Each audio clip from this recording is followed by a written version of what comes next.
Hey. I'm working on a cooling system today. I did some work.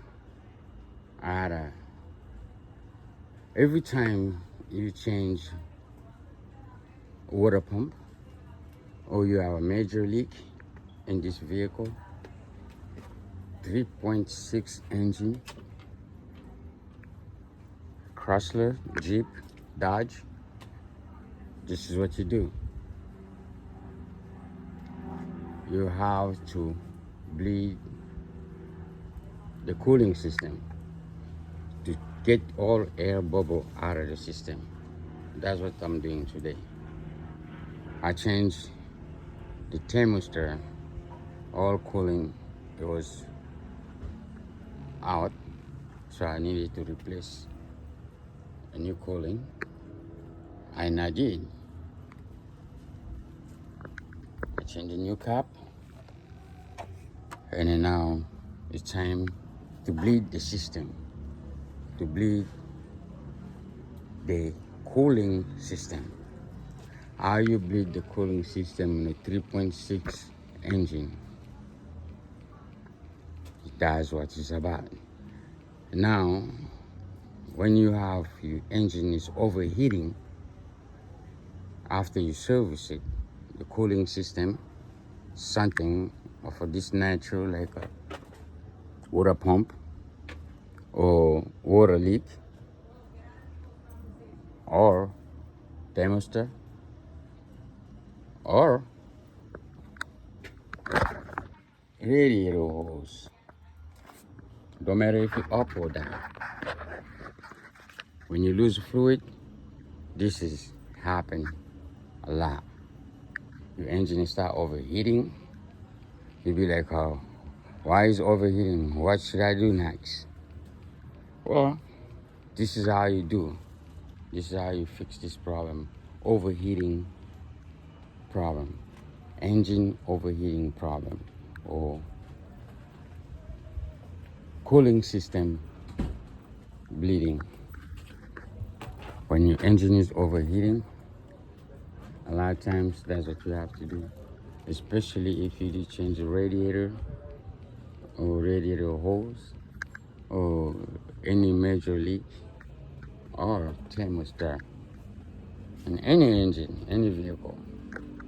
So this apply for any vehicle. You power, you engine heating gauge is going crazy. It's going up to all the way to 3/4 of the gauge. And you're wondering, and it's not required to drive a vehicle when it's get that hot. You wonder what to do? All right, I'm your man today. This is your video. Share it, subscribe, and do all that good stuff. Okay. Now, the first thing you do, try to jack your vehicle. Jack it up, or do what I did, or you can use a jack. Just make sure you lift the nose of the vehicle or the front of the vehicle. Why is that? Because you bleeding the engine, you bleeding the cooling system, you taking the air bubble, you trying to take the air bubble out in the engine. So air bubble escape on a high point. It like to escape on a high point. And having a vehicle like this, guys, will become high point. Do that. Now, after that, first remove your cap on top there. Put it inside. All you basically need for this engine, 3.6 liter, is just a screwdriver, flat screwdriver. Well, it don't even really matter if you have a flat screwdriver, that's gonna work. If you have a Phillips, that's gonna work too. After you lift your vehicle, you lift it this way, the high point will become right in the front of the vehicle. This usually happen. You're gonna see when you start your vehicle and stuff, it reach that temperature, normal temperature, and it usually gotta go high. You gotta, if you curious, you come here in the engine department. We're talking about the cooling. You are gonna be in the radiator and the reservoir. So what you're gonna see, your reservoir is overfilled and sometimes it's bubbling. You'll be like, why is bubbling? Is reason. And then sometimes if you take a ride, like around the corner on the block outside, you're gonna hear water splashing right there on the firewall. You're gonna hear the water slashing noise on the firewall. You'd be like, I never heard it before. I never had that problem before. So therefore, you have an air pocket, maybe the big air pocket in your heating system, because the heating system, it runs with cooling, and the cooling system it go right to the heating system. It run constantly when the engine is running. So when you have a big air pocket, and you're gonna hear that noise in the firewall, like a water splashing. Then if you curious, you come here, like I said, you're gonna see it's bubbling here in a reservoir. If not, it's not recommended to open this when your engine is running, because you're gonna burn the hell out of it. It's gonna burn you up. Anyway, so that is the sign. Any engine is constantly overheating. Is an overheating and constantly. It might go down and up or down. That's another sign you have an air bubble in the system.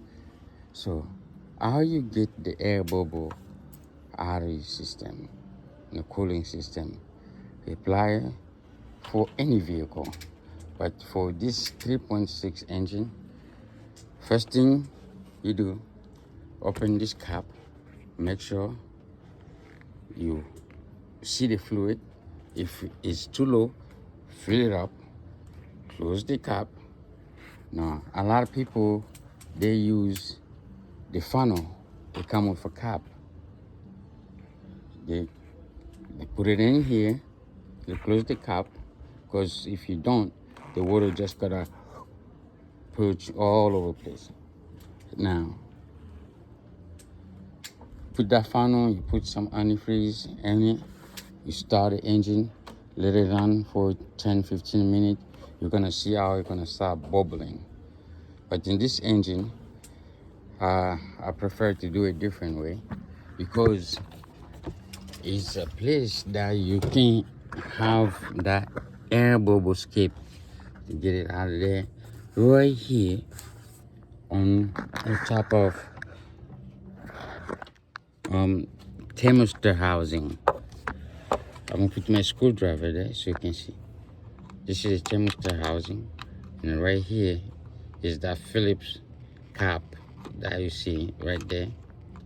All you need, a flat screwdriver like I have, or Phillips head screwdriver. So that's all you need.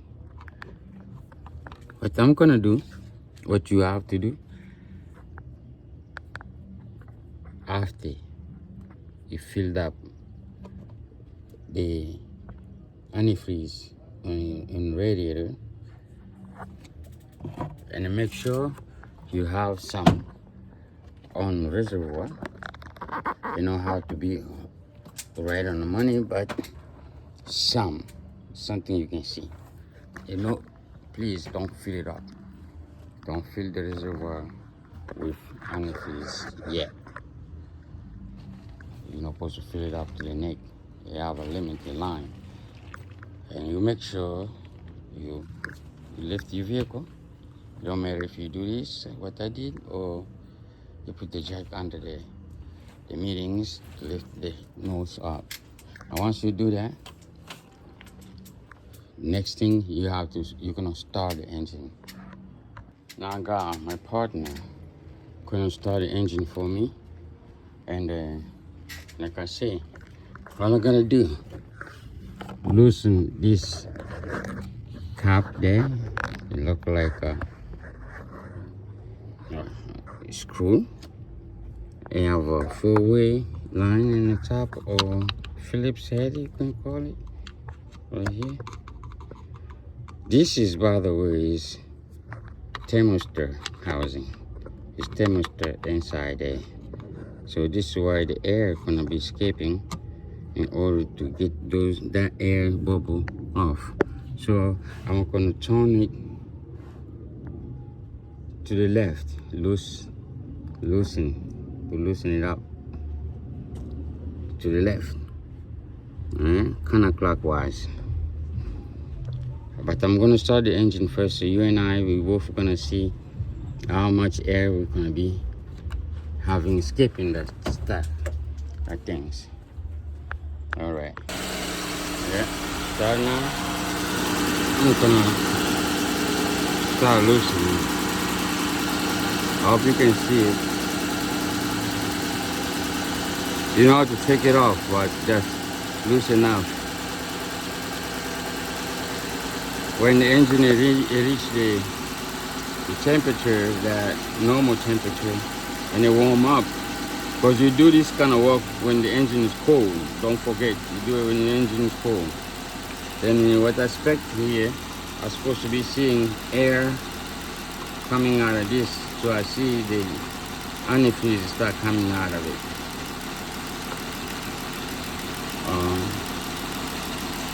Got a lot of air, so gotta be a little while to the thermostat open up. That's when I'm gonna be seeing anything coming out of it. The thermostat, you have to open up. In order for the thermostat to open up, it has to reach the normal temperature. You gotta warm up first. Then the thermostat is gonna open up, and that's when I'm gonna see anything coming out of this, whether it's air or antifreeze. More likely air, then followed by antifreeze when the air clear out. Sometimes both, right? That's how you bleed the air out of the engine. It's gonna be a little bit to the engine, it warm up. So you do that.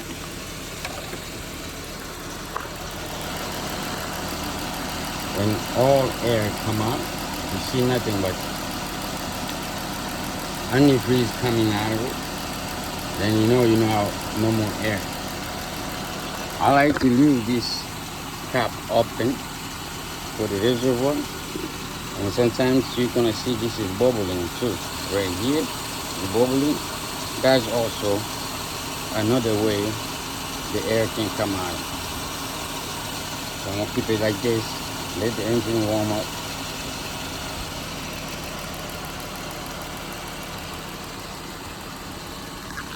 Yeah, you can see it right there.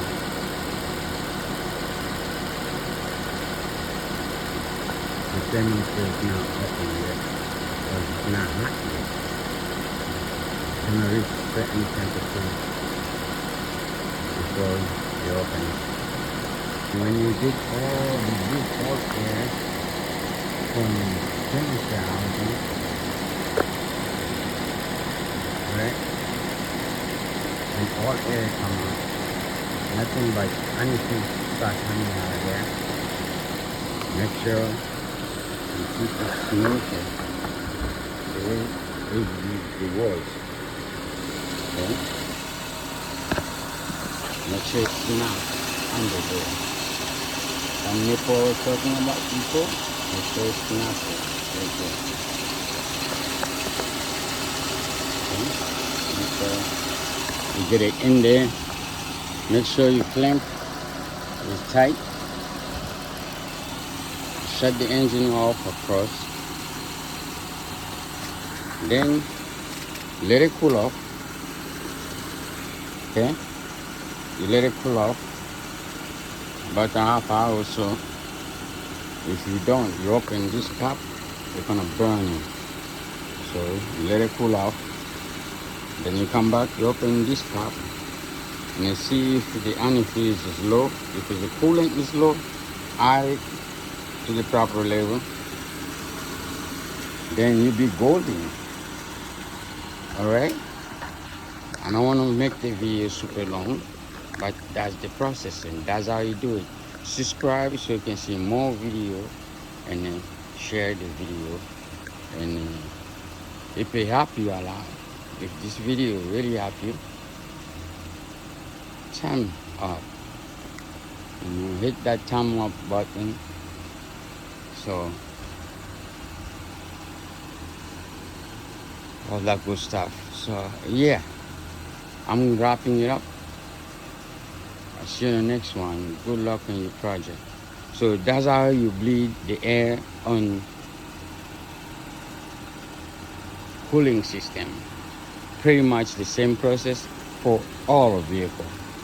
All right, good luck on your progress in a project.